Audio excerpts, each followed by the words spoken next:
We're going to be talking today about encryption in Postgres, one specific feature, but also the general story around encryption. So when I think about Postgres, I think about kind of two things.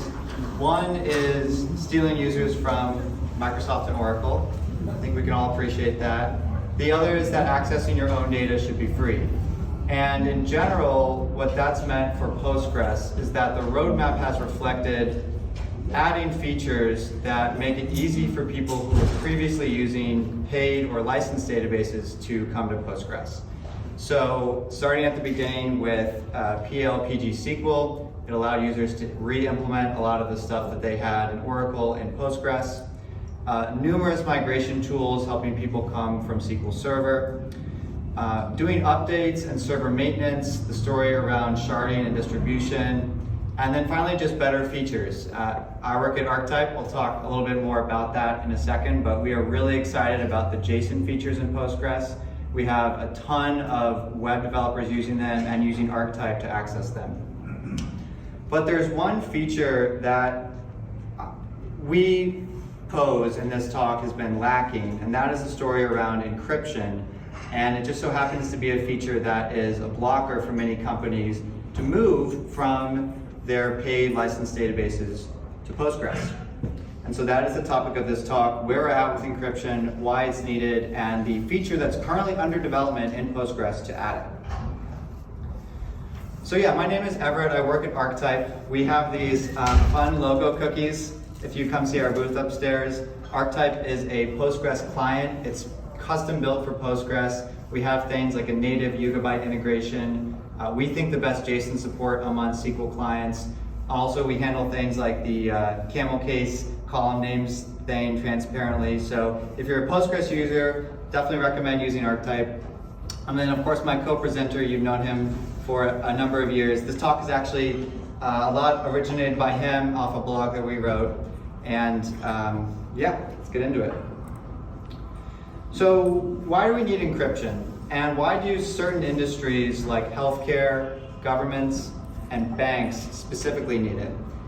And the answer is that encryption is a huge topic, and there's various reasons that people need it. There's two main areas to look at with encryption. One is over the wire, where I'm transmitting data, and I don't want someone to be able to read that data off a HTTP connection or possibly over the socket. The other is encryption at rest, and that is the topic of this talk. So this is data that is sitting still, more or less, and we don't want to be able to read it off the disk. There are also legal reasons to use encryption. So there are two standards I think most people think about when it comes to data security. One is HIPAA, and the other is PCI DSS. This is consumer information, so people dealing with payments need to conform to the standard generally.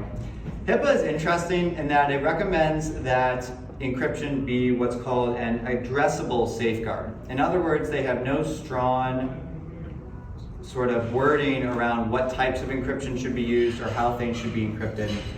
But the catch with HIPAA, I guess, is that if you do not have some solution for encryption in place, then you can be subject to fines. And so generally companies have trended towards encrypting data at rest.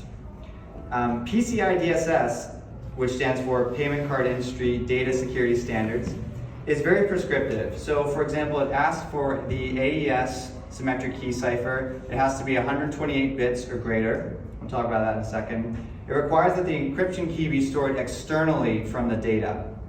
And that's something that transparent data encryption enables. And then it also requires that the key be stored in a specific secure encryption device. So this could be something as simple as a YubiKey, or it could be a particular server in a data center that has air gapping and things like that. There's also a number of smaller laws. So California passed what's called SB 1386. This essentially requires encryption at rest by law. And so these together, plus companies wanting to be security conscious, makes for a pretty strong reason to use encryption in general. There's also some industry trends that we have been paying attention to And it boils down to users asking for encryption and developers implementing it in ways that make encryption accessible. So two that come to mind for me are HTTPS Everywhere. This was a Chrome extension that was launched in 2010 by the Electronic Frontier Foundation and the Tor network. And over the 12 years of its existence became one of the most popular Chrome extensions available. It would take an HTTP connection on a website and sort of remake it into an HTTPS connection. And in fact, this extension was so successful that this year this extension is being retired, and the Electronic Frontier Foundation essentially considers the HTTPS mission mainly complete. That's a huge win for users. The other thing on the developer side is Let's Encrypt. Many of you have probably used this service. This is actually the way I provisioned my first SSL certificate on the very first server I managed. And it's an API and a set of tools that allows developers to get a free SSL certificate and thereby make their connection secure. And I draw an analogy from Let's Encrypt to the work we're doing here because it essentially makes encryption available with the flip of a switch, which this feature has the potential to do. So basically, when there are tools available for developers and when there's a user focus around security, both of which I think are the case in the Postgres community, then encryption can really work. Okay, so let's take a look at what it looks like today to use an unencrypted Postgres instance. So this is archetype. Proud of the interface, we think it looks really nice, etc. And what I've done here is I have spun up a Docker instance of Postgres 14. And I've created a table called pgcomp. I've inserted 4 rows, and you can see my name selected there in this column called PCI data. So there's myself, Justin is the founder of Archetype, Kevin is our lead engineer. I've inserted this data into this Postgres instance. And so now we can actually go look inside the file system and see where this data is and read it off the disk ourselves like an attacker would be able to do. So doesn't really matter all the numbers here. These are all the numerous data files that Postgres creates, although that will be relevant when we talk about the implementation of TDE. But these are all available in varlib Postgres data, and I've just pulled these off the disk. And so if I'm an attacker, and I'll kind of make this easier, I can actually search these files for my name. Then I can take that file, I can decode it from binary to ASCII, which all these files are stored in binary. And then I can find myself, my unencrypted data written right to disk. And there's Justin, and there's Kevin. And so this is for an attacker that might have read access to the file system. The same is true of someone that has access to a database backup. And many of you are probably familiar with MongoDB before 2.6 or OpenS3 buckets. I actually found 4 companies, 4 distinct cases just in a quick Google search of database backups that were left on a server, in one case left on a developer's computer. They were taken by the attacker and essentially published online. And that's because the data inside that backup was unencrypted. And keep in mind, that also means that the disk that the database was on could have been encrypted with file system encryption, but when the database was dumped, the data itself was unencrypted. And that's kind of a counter-argument some people make to this feature.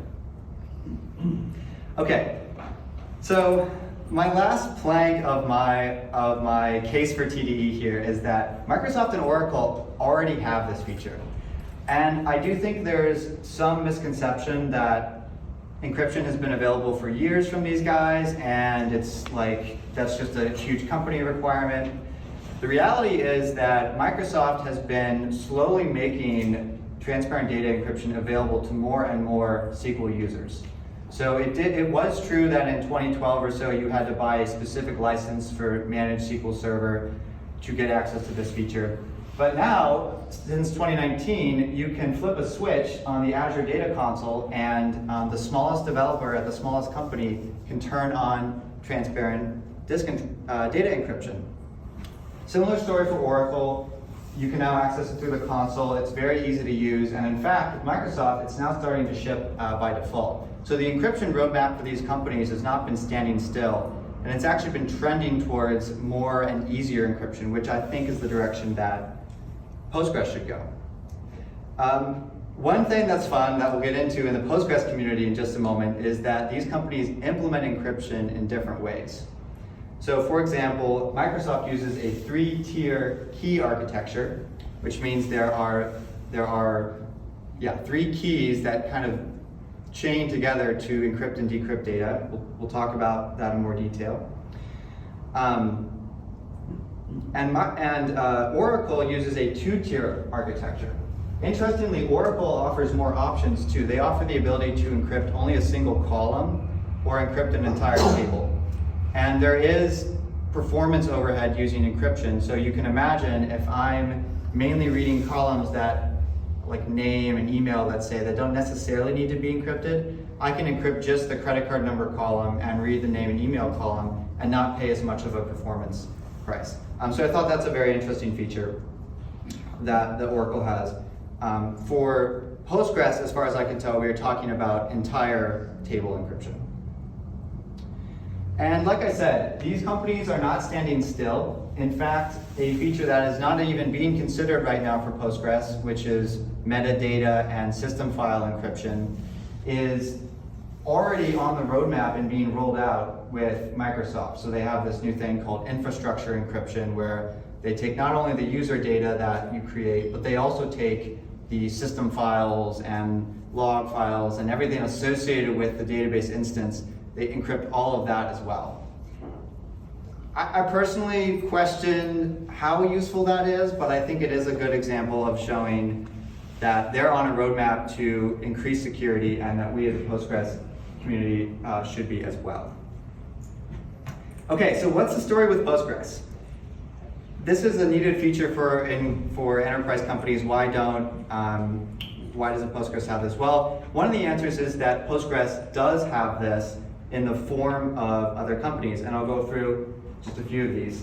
So EDB, and I'll give a shout out to Bruce in the back here, who has been the lead developer on this feature. They include it in their ePass product, which is a sort of proprietary version of Postgres that includes a number of nice features, including a TDE. Cybertech has a completely open source implementation of this. I'm not sure how well received it was on the mailing list, but you can just go download Postgres 12.3 from Cybertech and use their version of transparent data encryption. That one provides some interesting options in that you can start the cluster with encryption turned on. There's different ways you can change the configuration. So they've done an interesting job implementing that. Crunchy Data has a product called, I believe it's called Crunchy Hardened SQL, which sounds not fun to bite into.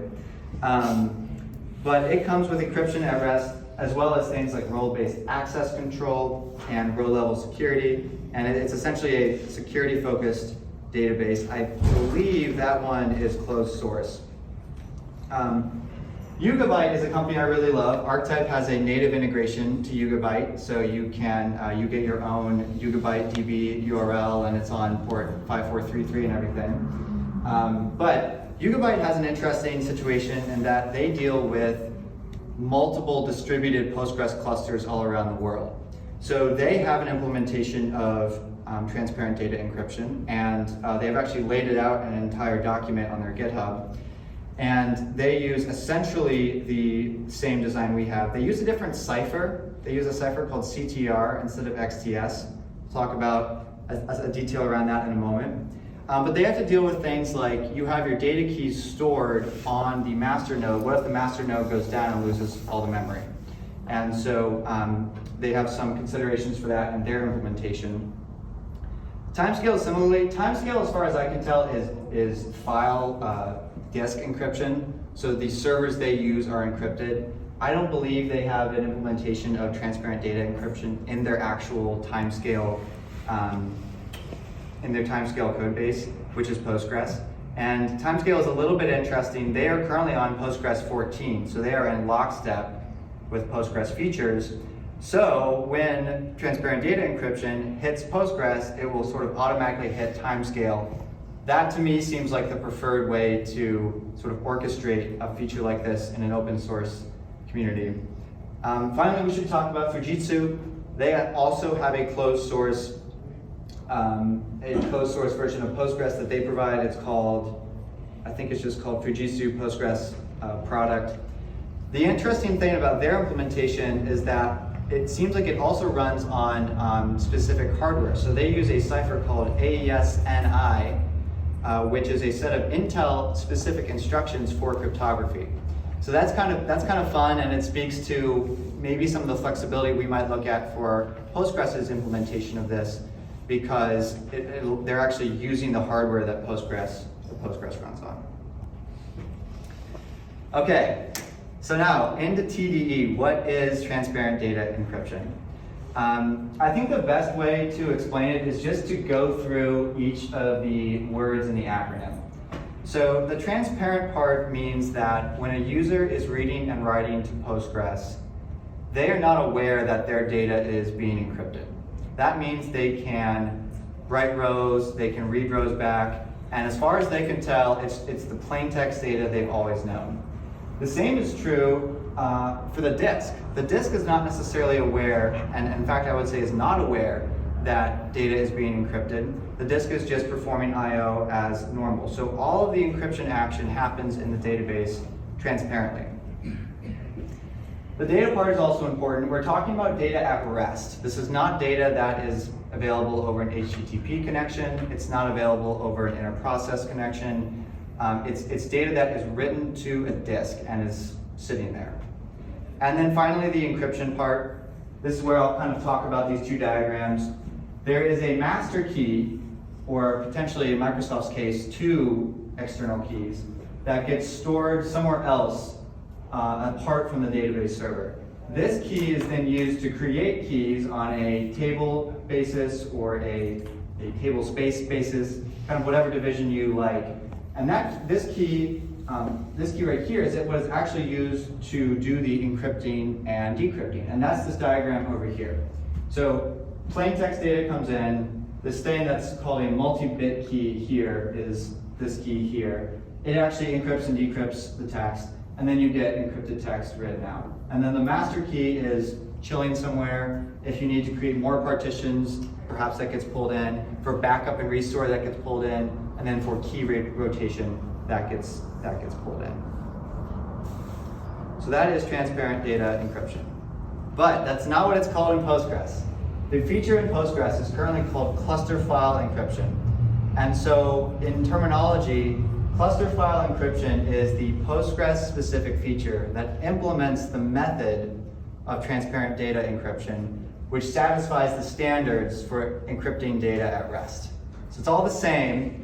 One is Postgres code, one is sort of a general method in those diagrams I just showed, and one is for a standard. Yes? Very quick question, and you're probably going to talk about it. The key rotation is one of the big enterprise requirements generally. Is that something that CFE is going to support? Yes, I'm glad you asked. So there are, so that one's right here. I'll just briefly glance over these features here.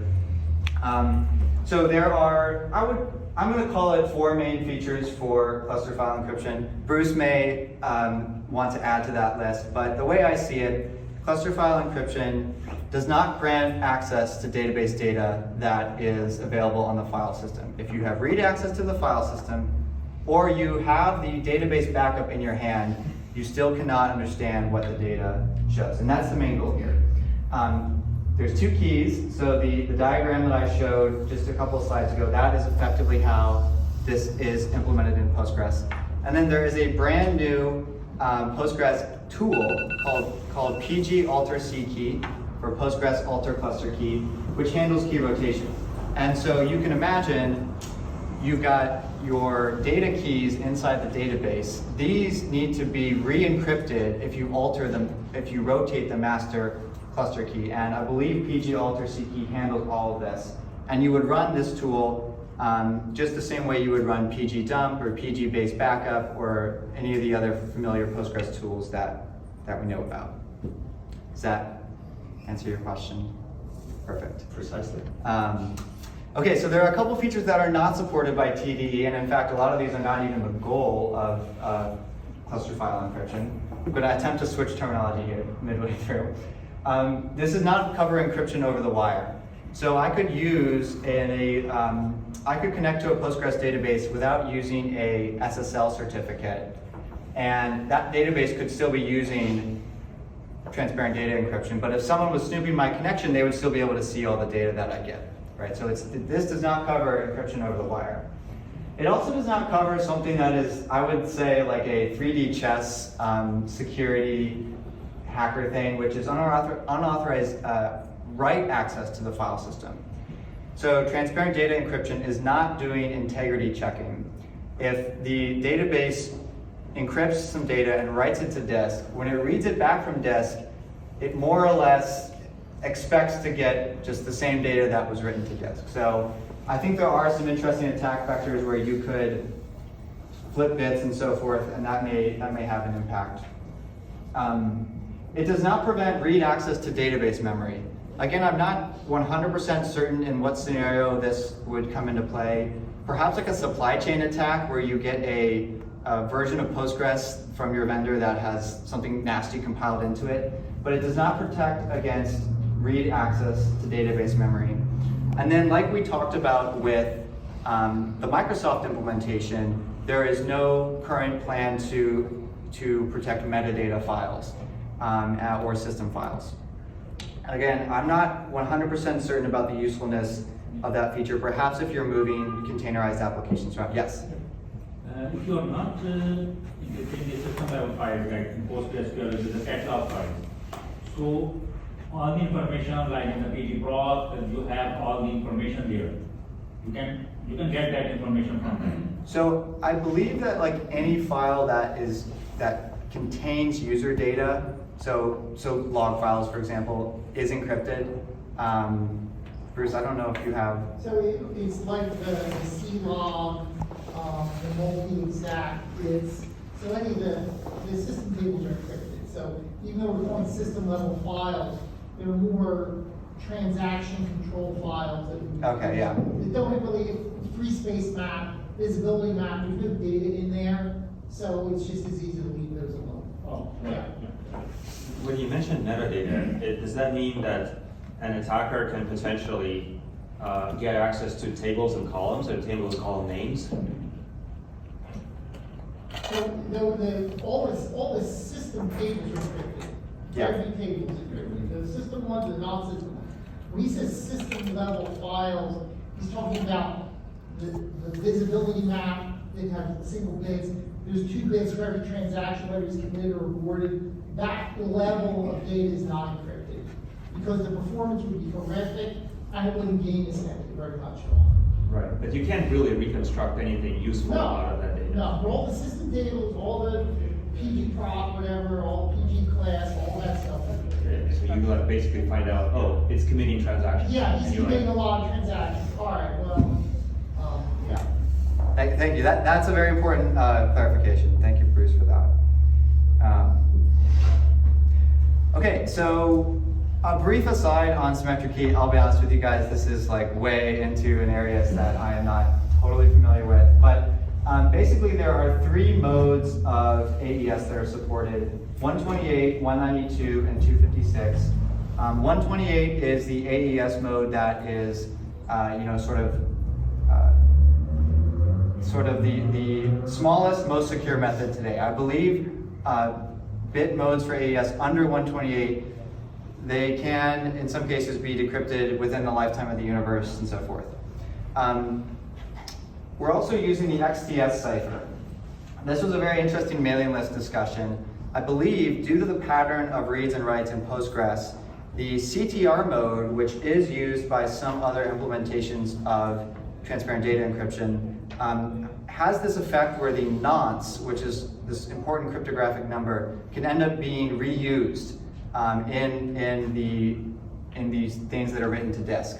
And so with XTS, that's not the case. It also has similar strong Cipher performance to the other AES modes, and so that's the mode that's being used. And then, like I said, there's 2 keys here, but the one that's really dealing with the data most of the time is this symmetric key that's baked into the database.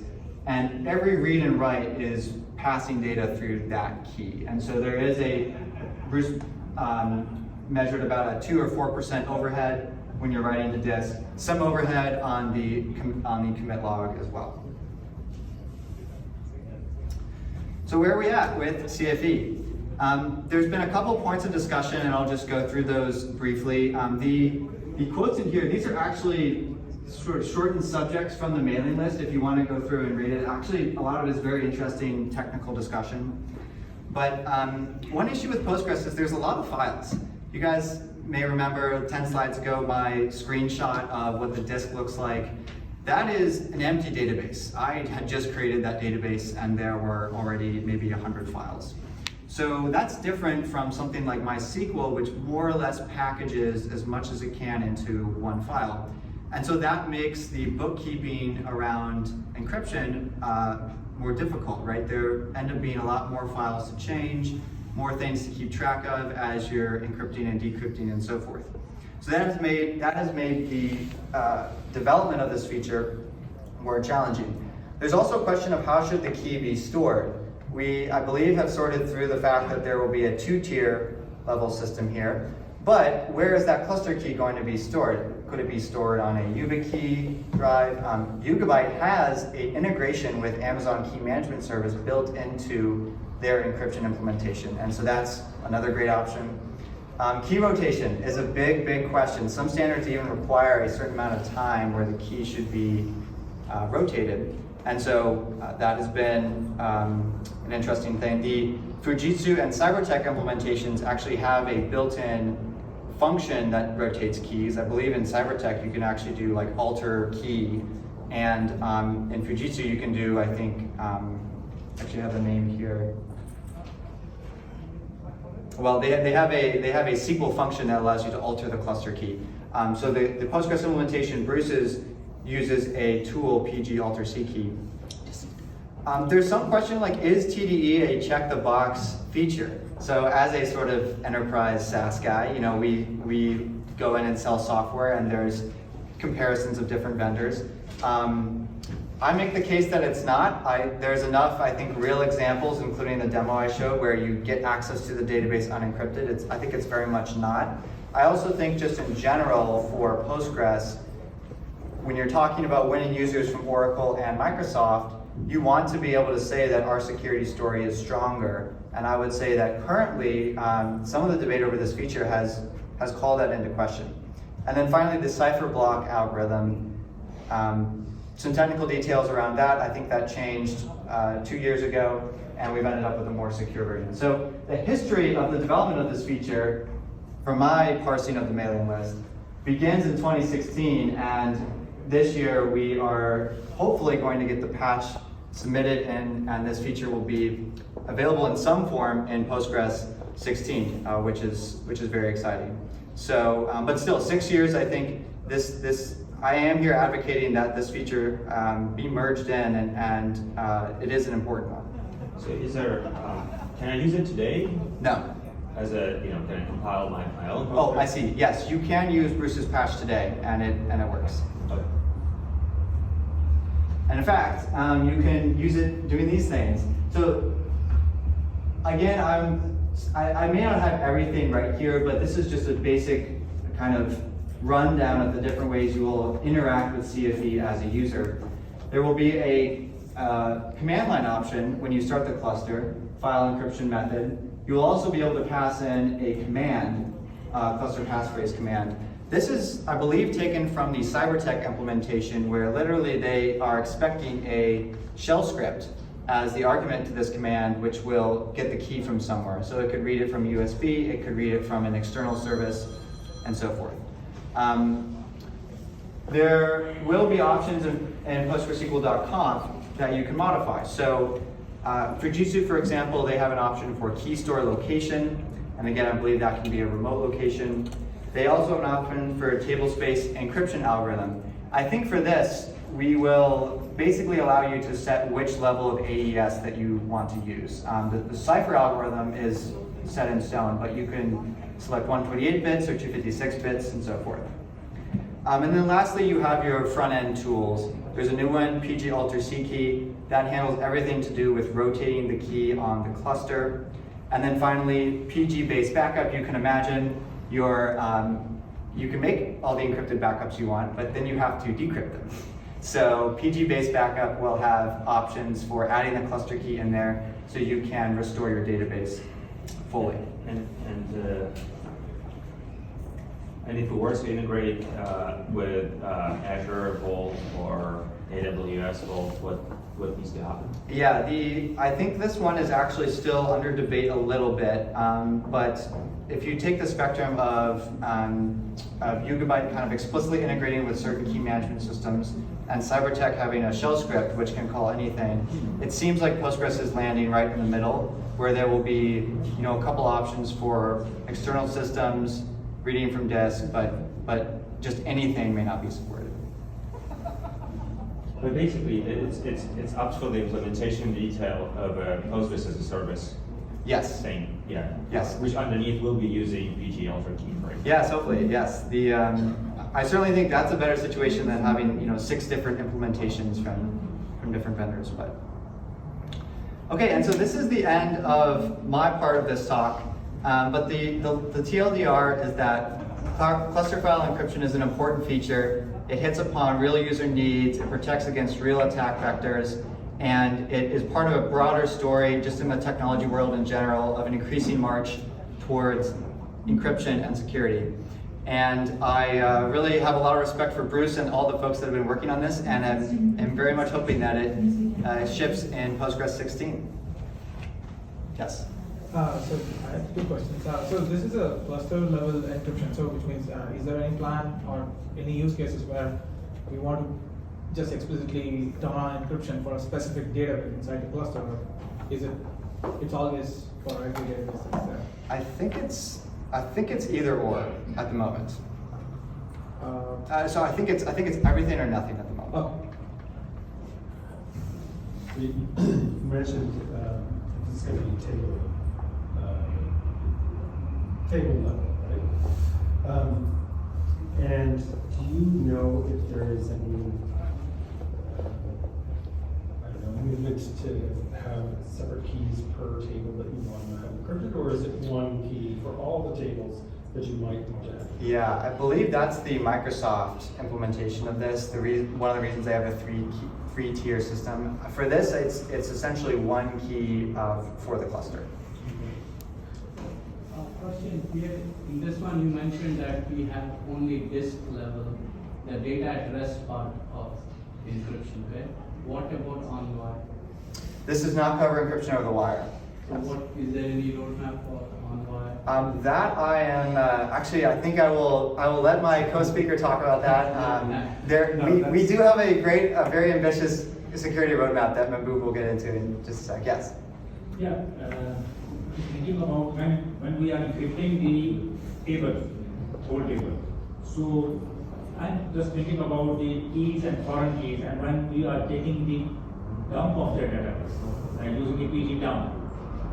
So I was a bit confused how we can handle that, because we can fill the whole table, and we have a keys with the foreign keys with the different tables. Yeah. We are taking the PG dump of that. That is the transparent part, as far as I know. So PG dump, you will function exactly the same as it does today. Inside the process, the pages are unencrypted. They're only encrypted when you write it on disk. Yeah. Yes. So when we are taking the PG dump, you are decrypting that at that time? I see. So it's the distinction between physical backup and logical backup. yeah. Physical backup is encrypted. Logical backup, PG dump is not encrypted. Right, PG dump is next set of lines. Yeah. That's the client, right? Just like a PC. Everything is decrypted. We are decrypting. Yeah. Yes, go I ahead. have one question. So these, with the energy, we were calling these feature file encryption methods. So methods you have multiple. AES standard is the only method you have, or do you have 3DS? Or Yes, I think you're referring to this option here. Yeah. I think this refers to which level of AES you want to use. But just only AES? I believe only AES, yes. Okay, and this, sorry about that. And the next one is this cluster passwords. What is this about? So this is, when you create the cluster key, you also have a password for that, or you could if you wanted. And so this would allow you to read the key, which would then allow you to decrypt or encrypt the database. So basically, this is the key for the encryption and decryption, Mhm. or it's a separate key, third key, top of that. Actually, no. I'm sorry. I think this. Cluster level. I think this is the. I think this is the kind of master key that with this the argument to this command here. How disruptive is the key rotation process? Does it I've not tried it myself. lock up the entire database until everything's rewritten? So the cluster key, you just run the command line, EG Ultra CP. You can run a whole service running, no problem. Like, literally, you can run that anytime you want to. Next time you boot it, you better have that new key, right? Sure. If you want to rotate the data key or the wall key, you're going to use ED's replication. So you're going to create a new replica, different data key, fail over to it, switch the wall key, you're done. Cool. Okay, and with that, I'm going to hand it off to Mahbub to take us through beyond CFE what we might consider for future security features in Postgres. Thanks.